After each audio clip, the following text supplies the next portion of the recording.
Good evening, good morning, good afternoon. This is Harry from Hasper TV here. And as you guys know, I haven't really done a video lately. But now we actually have some transfer news to talk about, some actual proper signings. So within the past 2, 3 days, Spurs have signed Vicario, and they've also signed James Maddison, who I'm actually really happy about. But let's first talk about Vicario. Vicario, the Italian keeper, joined for 17 million um, just the other day. Now, as you know, Spurs actually went for Raya first and bulked at the £40 million fee. So they didn't actually get Raya first. So Vicario was chosen. I don't know if you guys know, but Paratici actually has a huge part to play in this deal. Even though he's not technically with the club, there's a lot of talk going around that Paratici had some sort of influence on this deal because obviously he's a player from the Italian league, yeah. Buffon obviously compared him to himself and said he'll be Italy's number one keeper in a few years.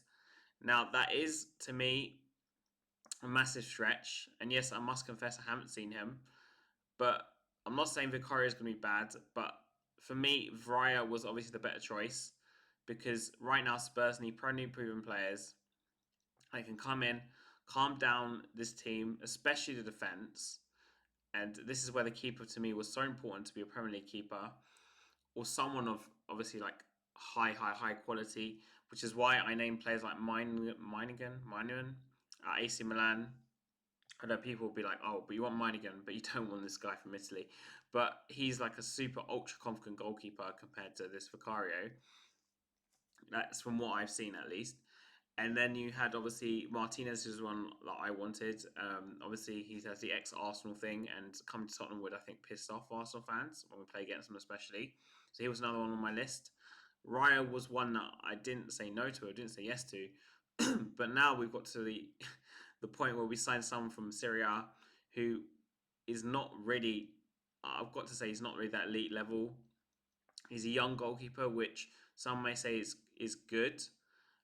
I kind of say that even if we signed a 29-year-old goalkeeper who had a bit more experience, especially from the Premier League, I probably would have been happier.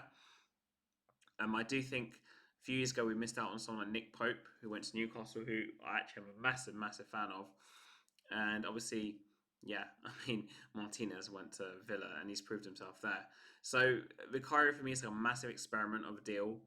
I think it's a high risk deal, and yes, you might argue it's high reward because Buffon's rated this guy really highly.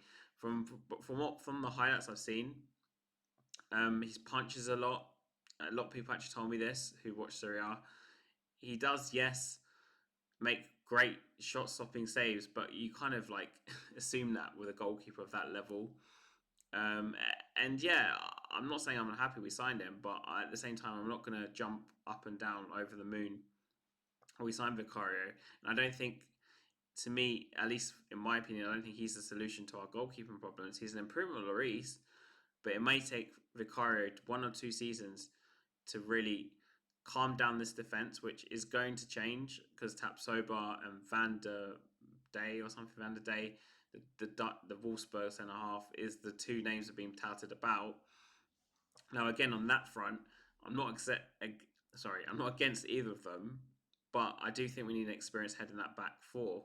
Someone of like Otamendi I mentioned before on other channels. Also, players like obviously Chris Smalling was another name that was mentioned, but someone with like, some experience, like when Spurs signed Naybet back in the day to play alongside Ledley King, and I do think we needed someone of that ilk to play alongside Romero to really calm this guy down.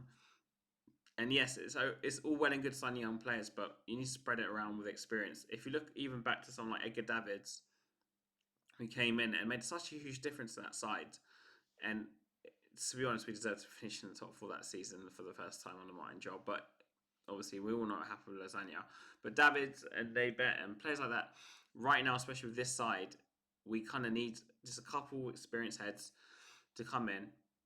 And unfortunately, the other centre half that's been linked that's going to sign apparently is Longley. And yeah, I'm not against Longley completely, but only reason I would take Longley is if we got rid of Dyer, Davies, and Sanchez, and so we had someone like Tapsoba, Longley, Romero, and like another experienced head in that back four as well. So those four are centre halves, and then Tanganga, is he going to stay or go? I don't know, and they might keep him. They might just keep him for homegrown, but yeah, I mean the back four is another discussion. But James Maddison, now James Maddison is the one I'm really excited about. Like I mentioned before, unlike the goalkeeper, Maddison is Premier League proven.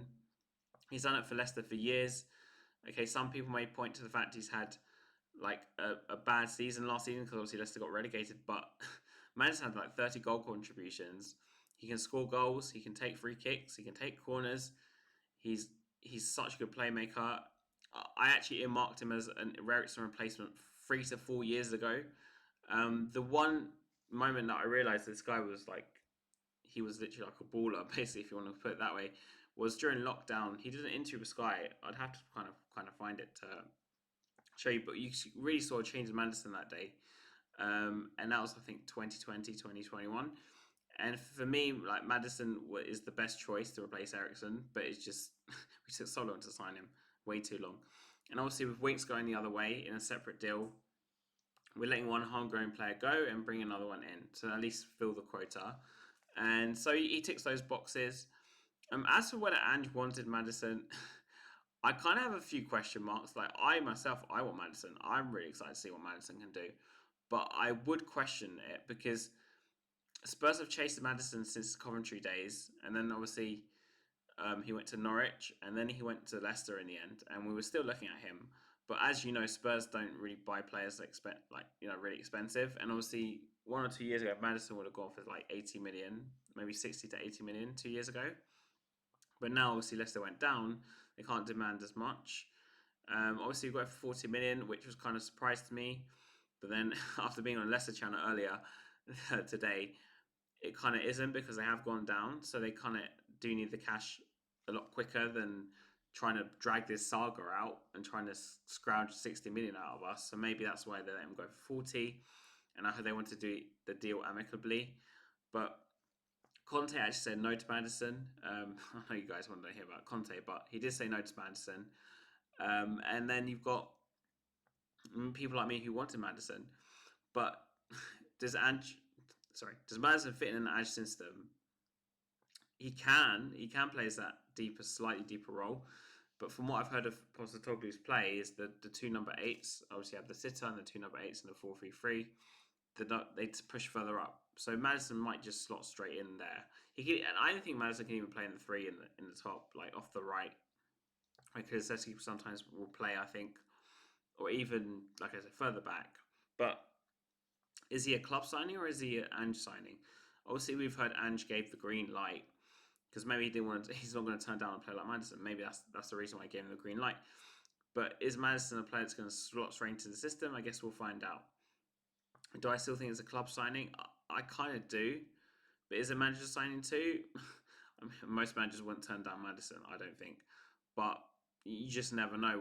We'll see by the amount Maddison plays next season whether he is a club signing or an Ange signing, as we know.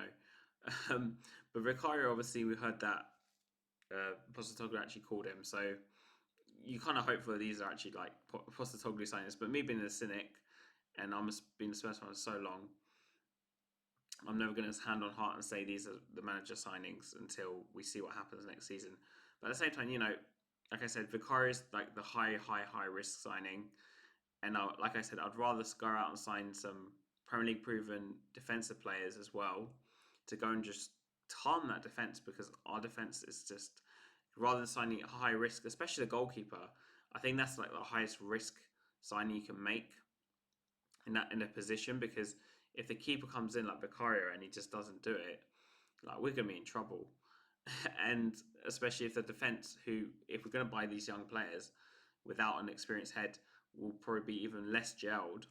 Like it'll be good to see better defenders, obviously Dyer and Sanchez, but it'll be less gelled, and it might take like 2 seasons to gel. For me, we're better off signing like a Premier League player in the goalkeeper position who can just calm and knows the league, can come in and just do a job straight away.